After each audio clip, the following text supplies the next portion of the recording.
Police union POPCRU says that they will not sit back and watch while their members lose their lives in the line of duty. A constable was gunned down when he responded to a business robbery in Pretoria yesterday. His death brings to 3 the number of officers this week alone who passed away. To discuss this further, we're now joined by Richard Mamabolo from the Police and Prisons Civil Rights Union POPCRU. Good morning to you. Thank you so much for availing yourself. Morning to you and the viewers. Now, I do know that the death of anybody is a cause for concern, especially if there was some illegality involved in that passing. And with police officers, one death is one too many. But what do the statistics tell us? What are the current trends? Are we seeing an increase in police killings? Has it stabilized, or is there a decrease? Well, there has been an increase. I think, one study shows that over the past 15 years, there have been about over 2,000 police officers that were killed in the countries. Now, if you compare that with trends in other countries, you'd realize that South Africa has been on an increase. But again, on a year-to-year basis, within the country itself, the stats have been showing that there are increases. And of course, I think one of the worrying factors is the violent nature of these crimes. You see, in most cases, there would be firearms, illegal, of course, like AK-47s that are used to kill police, and of course also civilians. Were these police officers who were killed this week, the 3, were they killed and targeted by virtue of the fact that they were police officers? Do we know if it was because of their profession that they were killed? Well, in most cases, of course, they're targeted because they're police officers. We've had incidents, besides the 3 that were killed this week, we've had incidents where police would, obviously, after knocking off, would be killed, maybe on the basis of the cases that they're busy with at work and all those things. So I think during this week, of course, for example, in Vosloorus, it was a robbery, and police were killed on the basis of them trying to prevent the robbery. The Cape Town one, of course, I think it was targeted as the police officer had stopped to fix his tires, and of course, Pretoria just yesterday. But by the way, there are many other incidents which have not necessarily been covered by the media, which of course are worrying.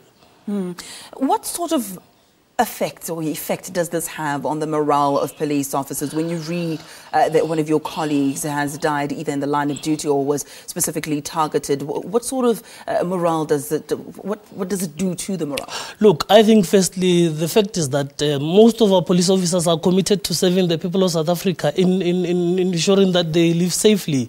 And then, of course, when you have criminals on a rampage killing police officers, which are, by the way, supposed to be protecting our communities, it creates a worrying factor. Police, of course, then you get incidents where they become nervous. You don't know what to expect when going to work. Parents, wives, children do not know if their fathers are going to come back home alive, and so on. So it has obviously created a bad morale, and we are of the view that the trend in which the violent nature of crimes the criminals have shown would obviously need a strong reaction from police. Hence, we took a position that we are of the view that police officers cannot be killed while they have guns themselves. You see, they need to be decisive in such incidents. So any would-be criminal that would be lifting a gun or pointing it at a police officer, they need to be decisive in that regard. Is that part of the solution that you're offering as POPCRU? Well, look, there are a number of things that we feel must be done. That is one of the things we're suggesting.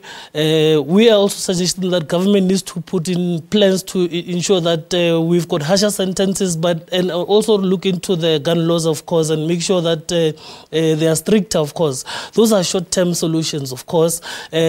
We want to ensure that, of course, as POPCRU, we've started a program that works closely with communities to ensure that there's regular dialogue, because we have seen that through police working together with communities, it has obviously had a positive impact in reducing crime levels.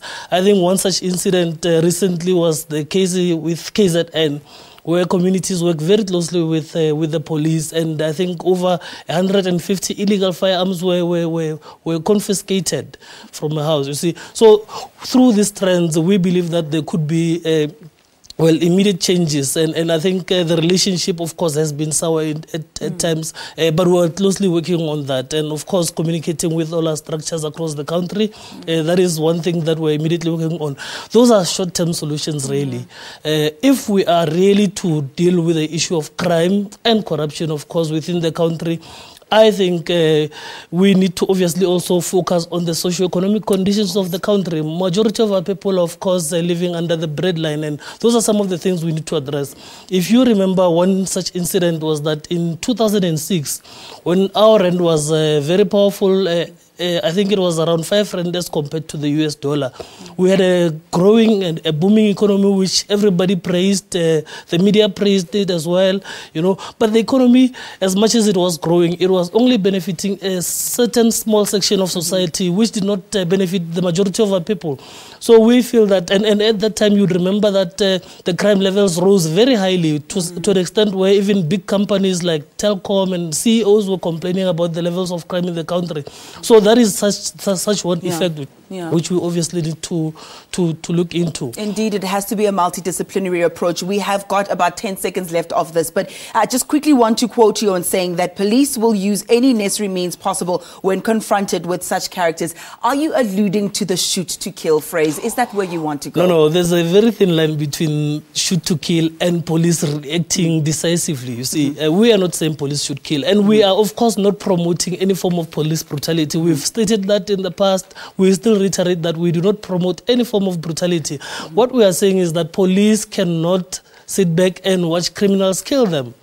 They need to take decisive steps. Criminals, of course, have got, they've lost respect for people's lives, people's rights to live. We will unfortunately have to leave it there, but this is such a complex matter. We also have to look at, of course, the protection of ordinary citizens from rogue elements in the police force, and, of course, the protection of police officers who are carrying out their duties and looking after South Africans. This is a topic we simply cannot exhaust in about 5 minutes or so. We'll have to look at it further a little bit later. We'll leave it there, at least for now.